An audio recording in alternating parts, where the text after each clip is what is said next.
Assalamualaikum warahmatullahi wabarakatuh. Selamat pagi, selamat siang, dan salam sejahtera bagi kita semua. Apa kabar anak-anakku sekalian? Semoga kalian dalam keadaan sehat sehingga kalian dapat mengikuti kegiatan PJJ pada kesempatan kali ini. Anak-anakku sekalian, pada kesempatan kali ini kita akan membahas tentang perbandingan trigonometri sudut-sudut berelasi. Sedangkan pada pertemuan sebelumnya kita sudah membahas tentang perbandingan trigonometri sudut-sudut istimewa. Semoga kalian masih mengingat untuk sudut-sudut istimewa, sinus, kosinus, dan tangen, karena akan kita gunakan lagi pada materi hari ini. Jadi materi hari ini akan menggunakan pembahasan atau materi pada pertemuan sebelumnya. Baik, kita lihat untuk nilai trigonometri di berbagai kuadran. Jadi kuadran itu adalah daerah-daerah pada sistem koordinat Kartesius. Jadi ini adalah sistem koordinat Kartesius. Ada sumbu X, ada sumbu Y. Sumbu X itu adalah yang horizontal dan sumbu Y adalah yang vertikal. Nah, kalau kita lihat di sini ada 4 daerah.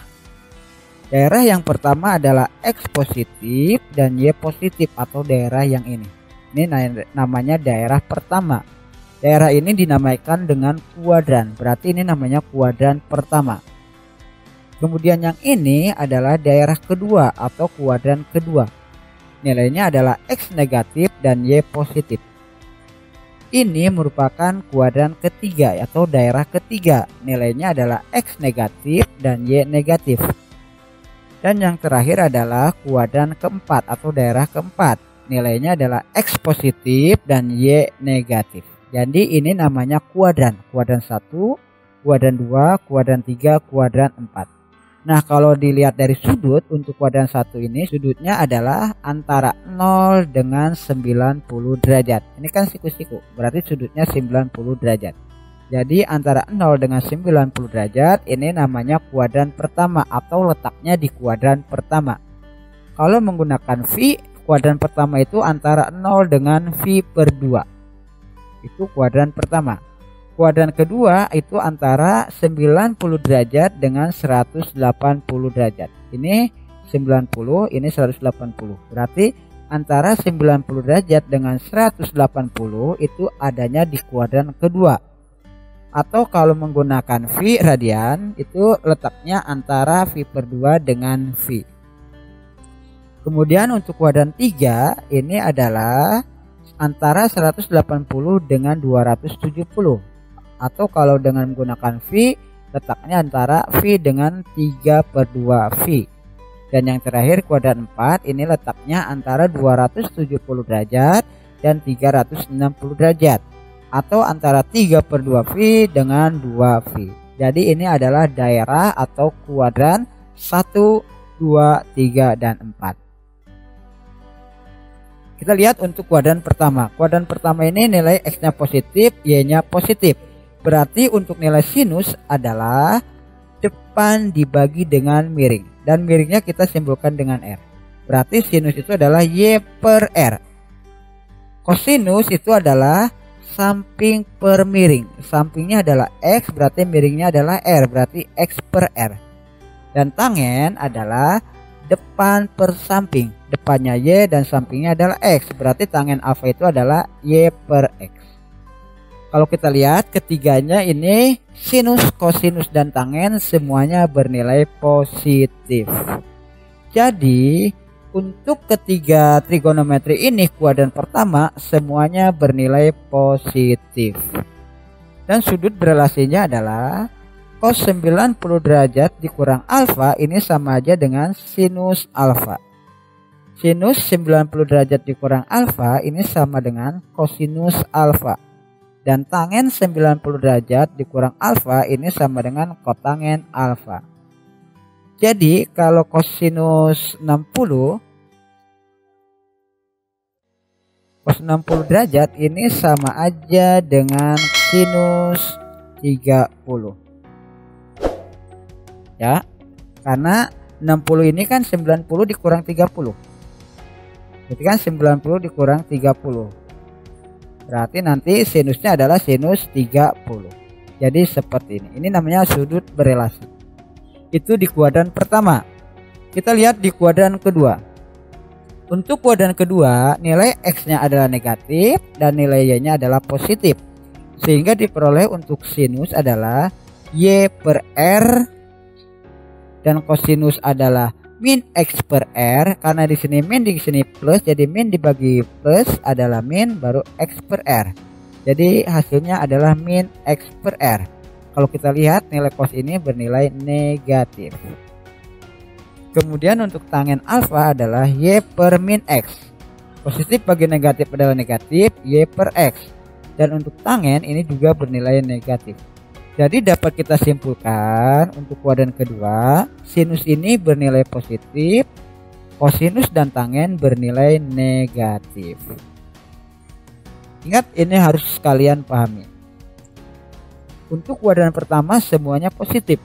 Untuk kuadran kedua sinus yang positif, yang lainnya negatif. Dan untuk sudut berelasinya adalah cos 180 derajat dikurang alfa ini sama dengan min cos alfa. Ingat, untuk cos di kuadran kedua itu negatif, berarti di sini adalah min cos alfa. Sinus 180 derajat dikurang alfa ini sama dengan sinus alfa. Karena di kuadran 2 ini sinusnya positif, berarti di sini sinusnya positif.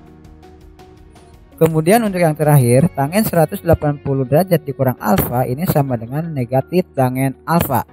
Karena di kuadran kedua tangen ini bernilai negatif, berarti di sini min tangen alfa. Jadi positif negatifnya ini sangat-sangat berpengaruh. Jadi kalian jangan sampai ketukar. Untuk kuadran 3 di sini X-nya negatif dan Y-nya negatif. Berarti nilai sinusnya adalah min Y per R. R ini pasti selalu positif ya, karena R ini adalah sisi miring. Sisi miring itu adalah min X kuadrat ditambah min Y kuadrat. Jadi pasti hasilnya selalu positif kalau untuk yang R. Negatif dikuadratin jadi positif, negatif dikuadratin jadi positif. Positif tambah positif ya positif. Jadi ini R ini selalu positif. Jadi sinus alfa untuk kuadran ketiga bernilai negatif. Untuk kosinus ini nilainya adalah negatif juga karena min X dibagi dengan R. Negatif bagi positif adalah negatif. Sedangkan untuk tangen negatif bagi negatif adalah positif, berarti untuk tangen bernilai positif. Jadi untuk kuadran 3 sinus ini bernilai negatif, kosinus bernilai negatif dan tangen bernilai positif. Tadi pada kuadran pertama semuanya positif, kuadran kedua sinus yang positif, dan kuadran yang ketiga tangen yang positif. Dan sudut berelasinya adalah cos 180 ditambah alfa ini sama dengan min cos alfa. Sinus 180 ditambah alfa ini sama dengan min sin alfa, dan tangen 180 ditambah alfa sama dengan tangen alfa. Kalau kuadran kedua tadi 180 dikurang alfa, tapi kalau kuadran ketiga 180 ditambah alfa. Sinus dan kosinus ini bernilai negatif, tangen ini bernilai positif. Jadi ini untuk kuadran ketiga. Dan untuk kuadran keempat nilai X-nya adalah positif dan Y-nya adalah negatif. Sehingga untuk nilai sinusnya adalah negatif. Kenapa negatif? Karena negatif dibagi positif. Untuk nilai cos itu adalah positif karena di sini X per R. X-nya adalah positif, R-nya positif. Berarti nilai kosinus adalah positif. Dan untuk tangen adalah negatif karena min Y dibagi dengan positif X. Negatif bagi positif adalah negatif. Sehingga untuk di kuadran 4 nilai positif itu adalah nilai cos, sinus dan tangennya bernilai negatif. Nah ini kalian harus benar-benar mengingat dan memahaminya. Untuk kuadran 1 semua positif, kuadran kedua sinus yang positif, kuadran ketiga tangen yang positif, dan kuadran keempat kosinus yang positif. Dan untuk sudut berelasinya kuadran keempat adalah cos 360 derajat dikurang alfa ini sama dengan cos alfa. Sinus 360 derajat dikurang alfa adalah min sin alfa, dan tangen 360 derajat dikurang alfa sama dengan min tangen alfa. Jadi yang positif cuma cos, yang lainnya negatif. Dan untuk relasinya atau sudut berelasinya adalah 360 dikurang alfa. Jadi yang digunakan adalah 180 dan 360. Untuk kuadran kedua 180 dikurang alfa, kuadran ketiga 180 ditambah alfa, dan kuadran keempat 360 dikurang alfa. Kemudian yang terakhir adalah trigonometri sudut yang negatif. Jadi kalau cos negatif alfa ini sama dengan cos alfa, jadi negatifnya ini tidak berpengaruh. Sedangkan untuk sin dan tangen negatifnya ini berpengaruh. Untuk sin negatif alfa sama dengan negatif sin alfa, jadi negatifnya taruh di depan. Sama halnya dengan tangen, tangen negatif alfa sama dengan negatif tangen alfa. Ini untuk nilai negatif atau sudut negatif. Baik, agar lebih memahami lagi silakan kalian perhatikan contoh berikut. Tentukan sin 135 derajat, cos negatif 60 derajat, cos 210 derajat ditambah tangen 315 derajat, sinus 60 derajat ditambah tangen 120 derajat dikurang cos 330 derajat. Kita lihat soal yang pertama, sin 135 derajat. Nah, kita lihat 135 derajat ini letaknya ada di kuadran berapa? Ternyata 135 derajat ini antara 90 dengan 180 derajat. Berarti karena antara 90 dengan 180, berarti ini adanya di kuadran kedua. Ingat, sudut berelasi untuk kuadran kedua adalah 180 dikurang alfa. Dan untuk sinus di kuadran kedua ini bernilai positif, tidak boleh pakai min, jadi harus positif. Berdasarkan sudut berelasi 180 dikurang 45 derajat, ini tinggal lihat belakangnya aja, yaitu sin 45 derajat. Nah, berdasarkan sudut istimewa sinus 45 derajat itu adalah setengah akar 2. Jadi ini untuk soal nomor 1. Jadi untuk mengerjakan sudut berelasi ini biasanya berkaitan dengan sudut istimewa.